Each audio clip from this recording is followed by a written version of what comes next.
Good morning students. मैं S Husaini BSc second year की physics class में आपका स्वागत करता हूं। आज की क्लास में जो हम टॉपिक डिस्कस करने वाले हैं वो है हमारे पास एक्सओर गेट। ठीक है, इससे पहले हमने and gate, or gate, not gate, nand gate, nor gate, इनके बारे में डिस्कस किया था ना। तो आज हम किसके बारे में डिस्कस करेंगे? एक्सओर गेट के बारे में डिस्कस करेंगे। सबसे पहली बात जो आती है ना, एक्सओर गेट में भी हमारे पास, इस गेट में भी हमारे पास क्या होते हैं? दो निवेश होते हैं। क्या होते हैं? दो निवेश होते हैं, दो इनपुट होते हैं और एक हमारा निर्गम होता है, आउटपुट होता है कितना? एक। क्या? x। इनपुट या निवेश कितने होते हैं? दो होते हैं। आउटपुट कितना होता है? निर्गम कितना होता है? एक होता है। क्या? x होता है। ठीक है, अब सबसे पहले हम बात करते हैं इसके सिंबल की, बात करते हैं इसके चेहरे की, बात करते हैं कि ये देखने में कैसा लगता है।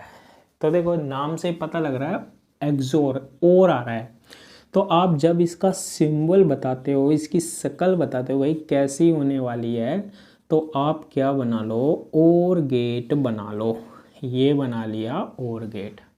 ठीक है, और इसके आगे ये ऐसे और बना दो भैया। ठीक है, पिचकी हुई तोंद सी हो गई आज तो। देखो अंदर की तरफ है ना। तो इसमें कितने इनपुट दिखा दो, कितने निवेश दिखा दो? दो। एक तो ए और दूसरा बी। ठीक है, इधर से देना है। और निर्गम कितना होगा हमारे पास? एक होगा, और वो क्या होगा? एक्स होगा। इनपुट कितने होते हैं? दो, ए और बी। आउटपुट कितना होता है? एक। क्या? एक्स। ठीक है, अब ये जो एक्सोर गेट होता है ना, इसका बूलिय व्यंजक देखते हैं। ठीक है, यानी कि बूलन एक्सप्रेशन देखते हैं। वो क्या होता है? वो क्या होता है कि ये जो x मिल रहा है ना, ये x मिल रहा है ना, ये a और ये बीच में लगा दिया मैंने प्लस, और ये हमारे पास सर्किल, और ये b।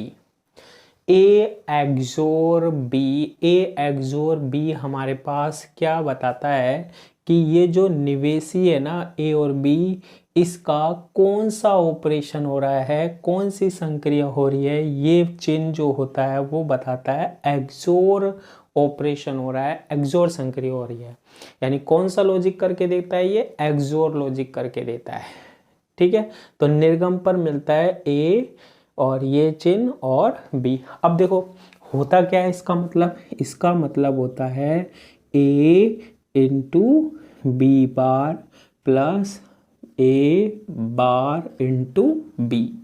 ये निर्गम मिलता है हमें, यहाँ मिलता है ए एक्सोर बी मिलता है। इसको बोल दो, चाहिए बोल दो, एक ही बात है ये। तो ये निर्गम मिलने वाला है कौन से गेट से? एक्सोर गेट से हमारे पास मिल गया। बहुत अच्छी बात है।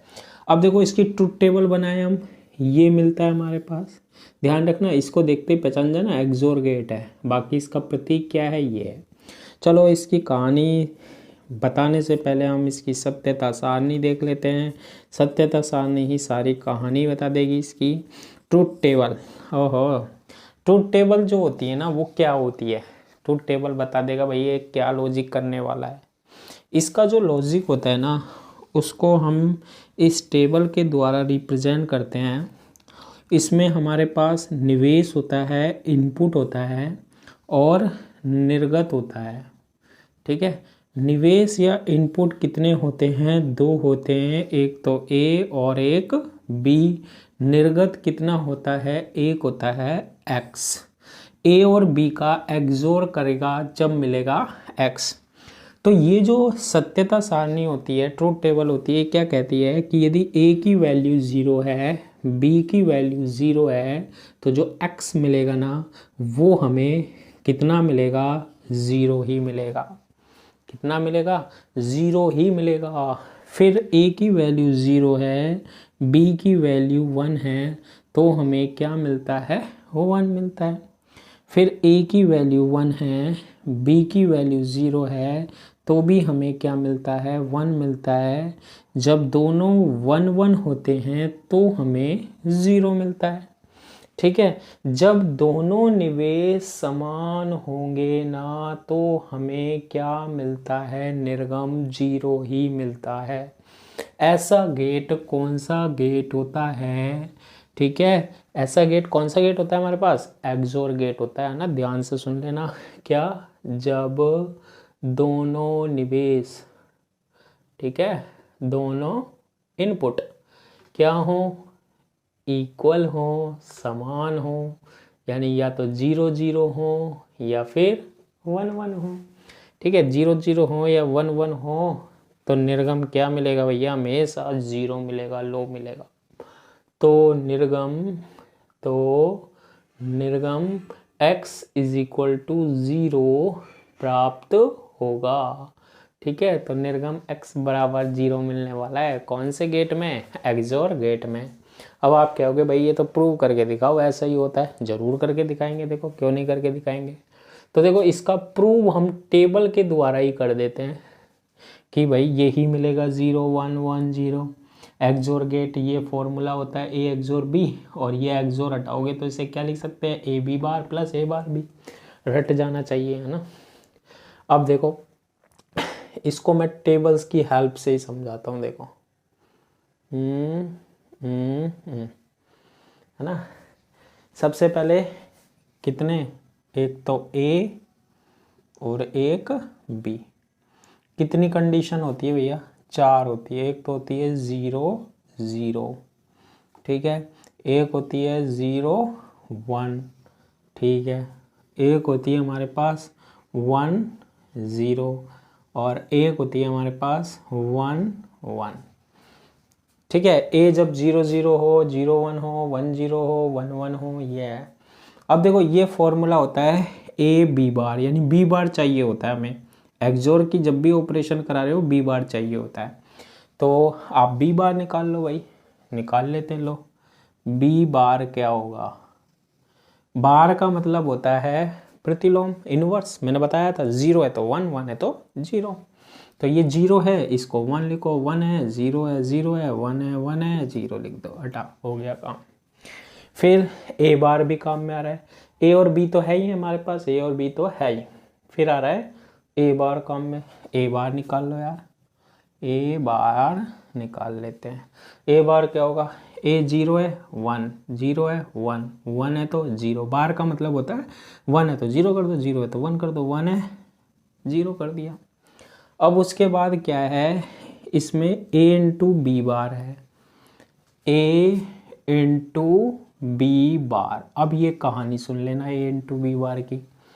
ए इंटू बी बार क्या है हमारे पास, गुना है, ठीक है, गुना हो रहा है ना ए किससे, बी बार से। और मैंने बताया था ये ए डॉट बी किसका फॉर्मूला होता है, A dot B, A dot B, A dot B किसको रिप्रेजेंट कर रहा है, जब ये एंड गेट को रिप्रेजेंट करता है। तो एंड गेट की कंडीशन क्या होती है बताओ, एंड गेट के लिए 0 0 पर 0 मिलता है, 0 1 पर 0 मिलता है, 1 0 पर 0 मिलता है, लेकिन जब 1 1 होता है तो ही 1 मिलता है। तो अब आप ए इंटू बी के फॉर्मूले से मल्टीप्लाई कर लो, देखो ए एरिया और बी बार, 0 को 1 से मल्टीप्लाई करो, जब दोनों सेम होते हैं ना तो ही 1 आता है।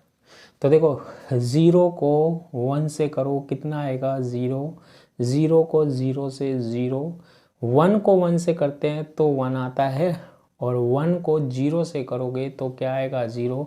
तो ए इंटू क्या आ गया, बी बार आ गया। अब ए बार बी निकाल लो, ए बार बी, ए बार बी। अब ए बार बी क्या होगा, ए बार क्या है, ये है, और बी एरिया, मल्टीप्लाई करना है, 0 0 0 होता है, देखो 0 0 पर 0 मिलता है, गुना ए इंटू बी तो कर रहे हैं, और गुना करते हैं जब कौन सा गेट करते हैं, एंड गेट। ठीक है, कौन सा ऑपरेशन होता है, कौन सी संक्रिया होती है, एंड गेट की, है ना। फिर ए बार बी करना है, 1 को 1 से मल्टीप्लाई करोगे 1, 0 को 0 से 0, और 1 को 0 से 0 आ गया। अब क्या करना है लास्ट में, टोटल x क्या होता है, टोटल x होता है a b बार में क्या जोड़ दो, a बार b जोड़ दो, a b बार में a बार b जोड़ दो। अच्छा, ये जोड़ने का काम क्या होता है, मैंने बताया था a प्लस b, प्लस करने का मतलब क्या होता है, और गेट, और ऑपरेशन कराना। और गेट के लिए कंडीशन मैंने क्या बताई थी, रटा दूंगा देखना भी आपको, 0 0 पर 0, 0 1 पर 1, 1 0 पर 1 और 1 1 पर 1 आता था। ठीक है, तो जोड़ो 0 0 0 0 क्या 0, 0 1 0 1 1, 1 0 1 और 0 0 0। तो देखो इसका जो लास्ट रिजल्ट आया वो 0 1 1 0 आया और ये 0 1 1 0 आया। यानी a एक्सोर b जो है उसको a b bar plus a bar b से हम क्या कर सकते हैं, लिख सकते हैं। तो इस तरीके से हम कौन सा गेट रिप्रेजेंट करते हैं, एक्सोर गेट रिप्रेजेंट कर सकते हैं। ठीक है, तो ये हो गया हमारे पास कौन सा गेट, एक्सोर गेट हो गया। ठीक है, जब भी गुना करना हो एंड गेट, जब भी जोड़ना हो और गेट। ठीक है, बाकी एक्सोर गेट क्या होता है उसकी कहानी आपको पता लगी गई। अब इसके बाद हम देखो आगे किसके बारे में डिस्कस करते हैं, हमारे पास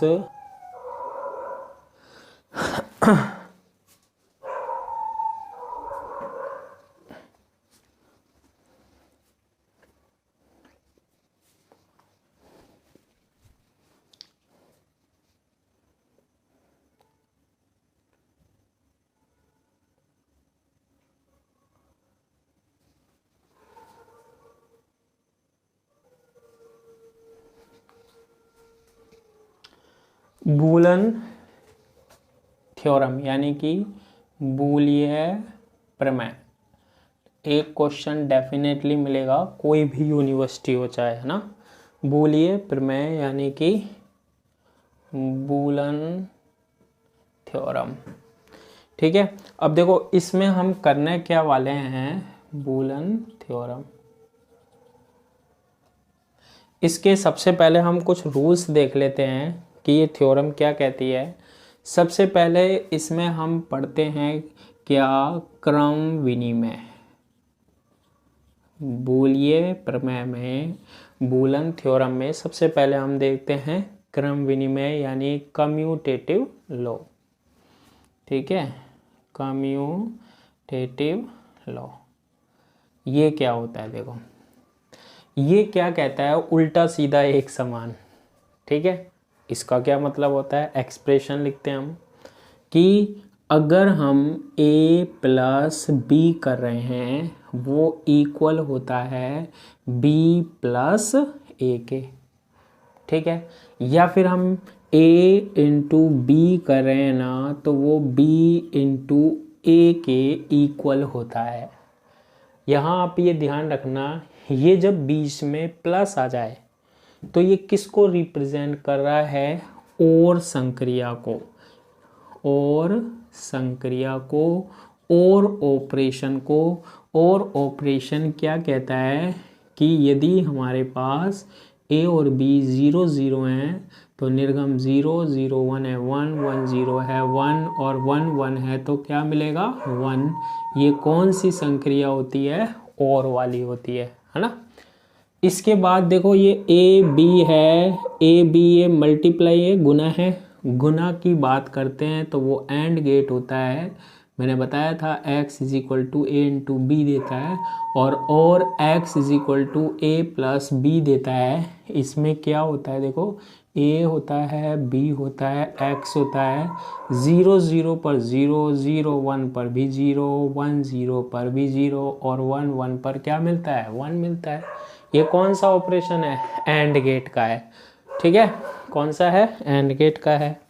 अब हम इसमें क्या देखते हैं कि ये क्रम विनिमय का नियम है, उल्टा सीधा एक समान करके देख लेते हैं। देखो अब इसमें 4 कंडीशन बनेगी। देखो a की वैल्यू आप 0 धरो, 0 धरा, बी की वैल्यू आप कितने धरो, 0 धरो, 0 धर दी, इक्वल होगा, पहले बी की वैल्यू धर दो, बी की वैल्यू कितनी है 0, फिर ए की वैल्यू रख दो, ए की वैल्यू कितनी है 0। ठीक है, मतलब पहले चाहे ए की वैल्यू लिख लो चाहे बी की वैल्यू लिख लो, वो इक्वल आएगी। अच्छा, सेकंड कंडीशन देख लो, चलो ए की वैल्यू देखो कितनी है 0 है और बी की वैल्यू कितनी है 1 है। ए की वैल्यू 0 प्लस बी की वैल्यू कितनी है 1 है, इक्वल आएगा। पहले बी की वैल्यू लिख लो 1, फिर ए की वैल्यू लिख लो 0। अब दोनों को सोल्व कर लो, 0 प्लस 1 और 1 प्लस 0 क्या होते हैं, जब 0 और 1 देते हैं 0 प्लस 1 या 1 प्लस 0 कितना होगा 1 ही होता है। इक्वल आए या नहीं आए, आ गए। चलो एक और देखते हैं, फोर्थ वाला देख लेते हैं। ठीक है, जब 1 1 पर क्या हो, दोनों की वैल्यू सेम हो, पहले ए की वैल्यू लिखो 1, फिर बी की वैल्यू लिखो 1, इक्वल टू पहले बी की वैल्यू लिखो ये भी 1, फिर ए की वैल्यू, दोनों इक्वल ही आएगा। 1 प्लस 1 कितना होता है, प्लस का मतलब और संक्रिया, बार बार बता रहा हूँ न्यूमेरिकल में काम में आएगा। प्लस का मतलब और ऑपरेशन, तो 1 प्लस 1 यानी 1 1 देते हैं तो क्या मिलता है 1 मिलता है। तो चाहे आप a प्लस बी लिख लो चाहे b प्लस ए लिख लो, ये इक्वल आएगा। अच्छा, ये मल्टीप्लाई का मतलब क्या होता है, इसका मतलब होता है एंड ऑपरेशन या एंड संक्रिया होता है। क्या होता है, एंड ऑपरेशन या एंड संक्रिया। अब देखो इसमें देखो a की वैल्यू, अब ये इससे होगा, जब भी मल्टीप्लाई होगा तो उसका मतलब है एंड वाला काम होगा। a की वैल्यू 0, b की वैल्यू भी स्टार्टिंग देखो, b की वैल्यू भी 0 इज इक्वल टू, पहले b की वैल्यू लिख लो 0, फिर a की वैल्यू लिख लो 0, हमेशा 0 गुना 0 0 गुना 0 यानी x is equal to a dot b, 0 dot 0 क्या आएगा 0 0 आएगा। बराबर आ रहे हैं नहीं आ रहे, दोनों आ रहे हैं। चलो ये वाला ऑपरेशन ले लो, 0 और 1, a की वैल्यू तो 0 है, b की वैल्यू 1 है, a की वैल्यू 0, b की वैल्यू 1 ले ली, फिर b की वैल्यू 1 ले ली और a की वैल्यू क्या है 0। अब इसे सोल्व कर लो, चाहे a b पहले लिख लो चाहे b a लिख लो। तो इस कंडीशन में 0 1 1 0 दोनों कंडीशन में क्या आ रहा है 0 ही तो आता है, तो 0 ही आएगा। ये कौन सा लॉ होता है हमारे पास, क्रम विनिमय लॉ होता है कि उल्टा सीधा एक समान होता है। ठीक है, सेकंड हम इसमें दूसरा जो पढ़ते हैं ना वो आता है सहचार्य नियम। ठीक है, सहचार्य नियम यानी कि एसोसिएटिव लॉ, एसोसिएटिव लॉ। ठीक है, एसोसिएटिव लॉ क्या कहता है कि सपोज हमारे पास ए बी और सी है, 3 है। कितने हैं हमारे पास, 3 है। सर आपने तो 2 का पढ़ाया था, ये तो 3 3 आ रहे हैं। कोई बात नहीं, एक को बाद में लेंगे, 2 पहले कर लेंगे। इसका मतलब क्या है, एसोसिएटिव लॉ या सहचार्य नियम क्या कहता है हमारे पास कि भैया ए तो आप लिख लो आगे, पहले सोल्व कर लो किसको, बी प्लस सी को सोल्व कर लो, बाद में प्लस ए कर देना। या फिर आप इन दोनों को, पहले वाले को एक साथ लिख लो a प्लस बी और बाद में किसको सोल्व कर लेना, c को सोल्व कर लेना। पहले a अलग रख लिया तो b प्लस सी सोल्व कर लो, या a प्लस बी ले लिया तो c को सोल्व कर लो। बाकी इनमें वैल्यू कैसे लगेंगी, यही लगेंगी 0 0 0 1 है ना, वो कंडीशन होगी हमारे पास। अच्छा, अगर और संक्रिया हो, गुना में हो, a dot b dot c हो तो a पहले ले लो b c को कर लो, फिर ए बी कर लो और फिर बाद में किससे मल्टीप्लाई कर लो, सी से। तो ये सारे क्या होते हैं, इक्वल होते हैं। कैसे सॉल्व कर लो, इनमें वैल्यू क्या आएगी, ए और बी की वैल्यू रखी जाएगी। किसकी वैल्यू रखी जाएगी, ए और बी की वैल्यू रखी जाएगी। और इस तरीके से हम इसमें क्या कर सकते हैं, यूज ले सकते हैं। ठीक है, ये क्या कौन सी थ्योरम है, ये बूलन थ्योरम है। अब देखो आगे थर्ड पॉइंट। ठीक है, एक एक चीज समझनी है, ध्यान रखना। वितरण नियम, बहुत इस यूनिट में से क्वेश्चन आएगा जो गलत होना ही नहीं चाहिए। वितरण नियम यानी डिस्ट्रीब्यूटिव लॉ। ये क्या कहता है हमारे पास, देखो ये क्या कहता है कि जैसे एक ए है और दो जुड़ रहे हैं बी प्लस सी, है ना, तो इसको डिस्ट्रीब्यूट कर दो, यानी कि इसको ए तो गुना में और है, और सॉरी एंड है, और ये और है, बी और सी के बीच में कौन सी संक्रिया है, और ये डॉट का मतलब कौन सा होता है, एंड होता है। एंड वाली टेबल ये होती है, और वाली टेबल ये है, तो किसकी है, और ये किसकी है, एंड की है। अब इसको इससे मल्टीप्लाई, अरे सिंपल मैथमेटिक्स करते हैं ना, ए को बी से मल्टीप्लाई कर लो, ए बी, फिर प्लस आ रहा है, और ए को सी से, तो ये जो टर्म होती है ना ए बी प्लस सी, ये ए बी प्लस ए सी के क्या होती है, इक्वल होती है। ये डिस्ट्रीब्यूटेड लोड कहलाता है। इसके बाद हम बात करते हैं आधारभूत नियम। ये बहुत काम में आने वाला है, ठीक है, ध्यान रखना ये वाला आधारभूत नियम, यानी फंडामेंटल या बेसिक्स लॉ होते हैं। इसमें दो होते हैं, एक तो होता है और ऑपरेशन, यानी और संक्रिया के नियम, ठीक है, एक तो कौन सा होता है, और संक्रिया का नियम, और एक होता है हमारे पास एंड ऑपरेशन, एंड संक्रिया, ठीक है, और एंड, ठीक है। और एंड में क्या है, सबसे पहले और में सुनो कि कोई हमारे पास इनपुट ए है, अगर हम इसमें ज़ीरो जोड़ेंगे ना तो हमेशा ए मिलेगा, ठीक है। अगर हमारे पास इनपुट ए है, इसमें अगर हम 1 जोड़ेंगे ना तो हमें हमेशा 1 मिलेगा। ध्यान रखना 1 plus A is equal to क्या होता है, 1 होता है। ए प्लस ए होगा ना तो हमेशा ए मिलेगा, ठीक है। और यदि हमारे पास ए प्लस ए बार है ना तो वो हमेशा किसके इक्वल आएगा, 1 के इक्वल आएगा। ये कैसे होगा सर, ठीक है, देखो सपोज कीजिए मैं ए की वैल्यू लेता हूँ 0, ए की वैल्यू कितनी ले ली, 0। अब देखो ए की वैल्यू मैंने 0 ली, तो ए की वैल्यू मैंने रखा 0 प्लस यहाँ भी क्या है 0, क्या होगा बताओ, प्लस का मतलब 0 प्लस 0, प्लस का मतलब और ऑपरेशन, 0 0 पर क्या मिलता है 0। अब 0 ही तो लिया था हमने ए, तो जब भी ए प्लस 0 करोगे तो ए मिलेगा। अच्छा देखो ए प्लस 1 बराबर होता है 1, ठीक है, ए की वैल्यू आप लो 0, ए की वैल्यू मैंने ली 0 प्लस प्लस क्या 1, हमेशा क्या आ रहा है 1 आ रहा है, ठीक है, आ रहा है या नहीं आ रहा, आ रहा है। a प्लस 1 हमेशा 1 होता है। चलो a की वैल्यू आप सर 1 लेते हो, a की वैल्यू 1 ले, फिर आ रहा है प्लस, और फिर 1, 1 प्लस 1 क्या होता है 1 होता है। देखो 1 1 पर क्या आता है 1 आता है, ठीक है। तो इस तरीके से हम करके देख लेते हैं। तो जब भी हमारे पास a प्लस 1 होगा 1 आएगा, a प्लस a होगा तो a ही आएगा। अच्छा a plus a bar is equal to 1 होता है, इसको प्रूव करो, a plus a bar is equal to 1।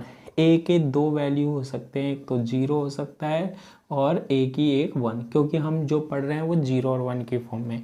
a की वैल्यू 0 रखो, हमेशा 1 आएगा। देखो इसका आंसर, a की वैल्यू अगर आप 0 रखो, a की वैल्यू 0 प्लस a की वैल्यू 0 का बार, तो इसको हम ऐसे लिख सकते हैं 0 प्लस 0 का बार यानी 1, तो हमेशा कितना आएगा 1। अच्छा चलो a की वैल्यू 1 लिखो, a क्या है 1 प्लस a क्या है 1, इसका बार, तो इसको सोल्व करो, 1 प्लस 1 का बार 1 का उल्टा 0, तो हमेशा क्या आएगा 1 आएगा।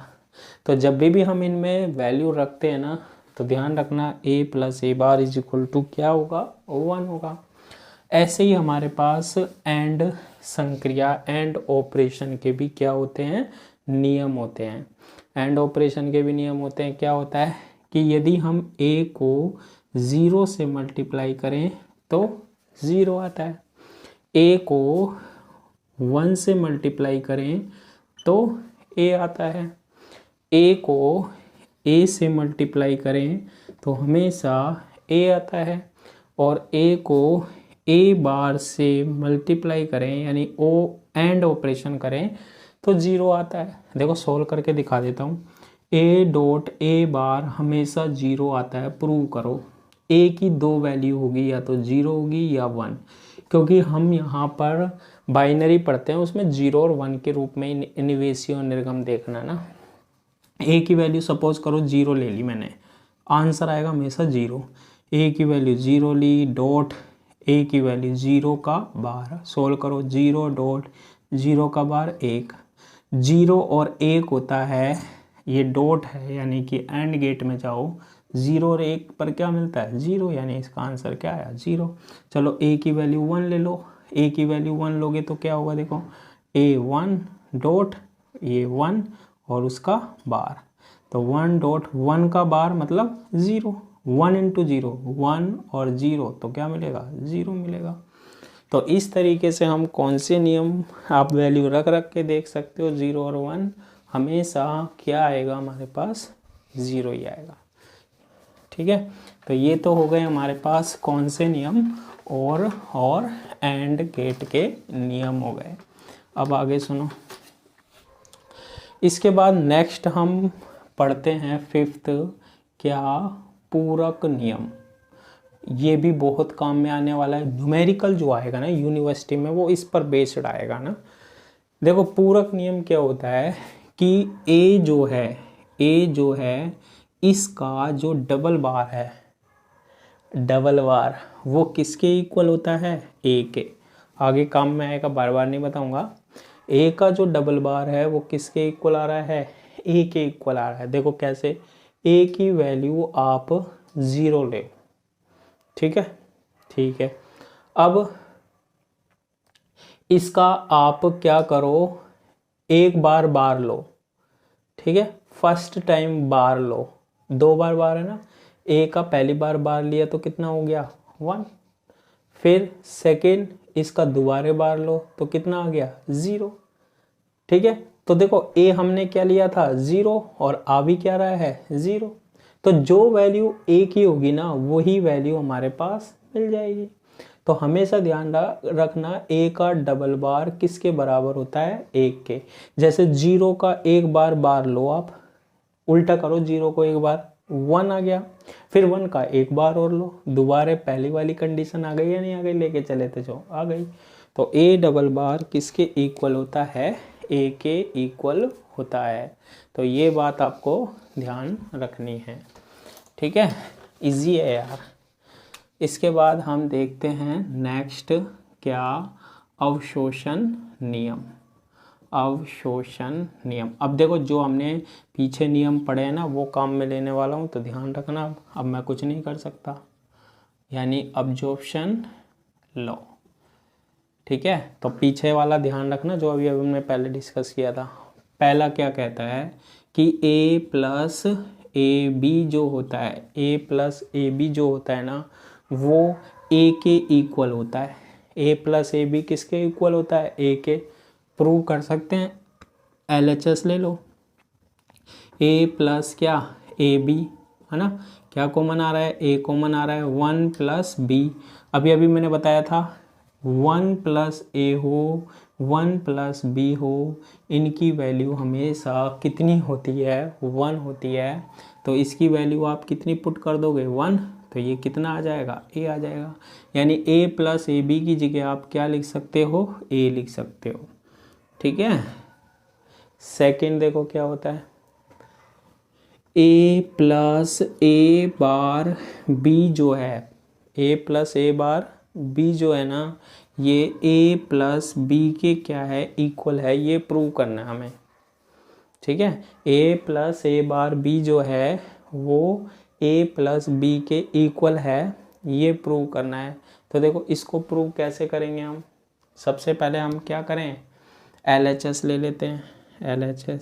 LHS क्या है, a plus A bar b है, ठीक है, और RHS के इक्वल ले आएंगे। इसको ये प्रूव करना है, जो अभी हमने पीछे नियम पढ़े हैं ना, रूल्स पढ़े हैं ना, वो अप्लाई करना है।